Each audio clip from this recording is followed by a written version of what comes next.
அன்பர்களே வணக்கம். ஐயப்ப பக்தர்கள் விரதம் இருந்து ஐயப்பனை தரிசிக்க காத்து கொண்டிருக்கின்றார்கள். சபரிமலை யாத்திரை ஒரு புனித பயணம். சரணம் போட்டு மலை ஏறுவது என்பது பக்தியின் உச்சம். என் அனுபவத்தில் கண்ட ஒரு உண்மையை, இந்த சரணகோஷத்தின் மகிமையை உங்களோடு பகிர்வதில் மிகவும் மகிழ்ச்சி அடைகின்றேன். சுமார் 40 ஆண்டுகளுக்கு முன் சென்னையில் சேத்துப்பட்டுள்ள கருக்காத்தம்மன் கோயிலிலிருந்து 100 பக்தர்கள் பம்பா நதி சென்றோம்.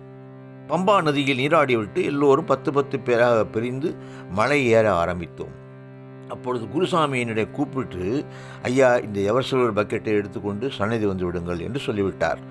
நானும் என் நண்பர் குருநாதன் என்ற ஒரு பெயர், அவரோடு தான் எப்பொழுது நான் சபரிமலை யாத்திரை செல்வது வழக்கம்.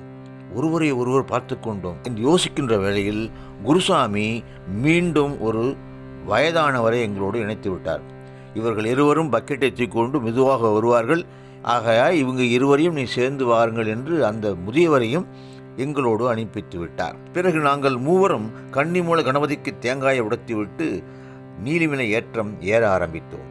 அப்பவே என் கையில் உள்ள அந்த வாளி வலிக்க ஆரம்பித்து விட்டது. ஆயினும் மெதுவாக ஏற ஆரம்பித்தோம்.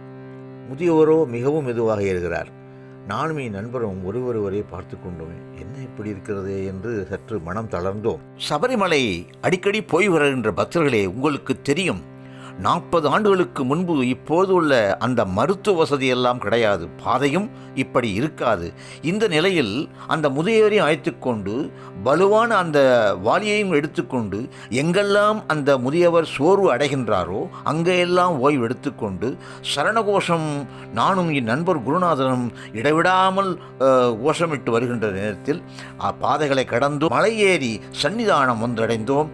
18ஆம் படி ஏறி சாமி தரிசனம் செய்து எங்கள் குருசாமியிடம் வந்து நாங்கள் சேர்ந்து விட்டோம். பிறகு நானும் என் நண்பரும் பேசிக்கொண்டிருந்தோம். அந்த நேரத்தில் அந்த முதியவர் வந்தார். கைகூப்பி வணங்கி கண்கலங்கி நின்றார். சுவாமி, நீங்கள் இருவரும் போட்ட அந்த சரண கோஷம்தான் என்னை சன்னிதானம் வந்து சேர்த்தது. பிறகுதான் அவர் சொன்னார், தனக்கு பைபாஸ் சர்ஜரி 6 மாதத்துக்கு முன்னால் நடந்தது என்று. ஐயப்பன் வடிவில் நீங்கள் இருவரும் எனக்கு துணை செய்தீர்கள் என்றார். இதை கேட்டு நாங்கள் அதிர்ச்சி அடைந்தோம். ஐயப்பன் முதலில் வலுவான ஒரு வாளியை எடுத்து வரச் சொன்னார்.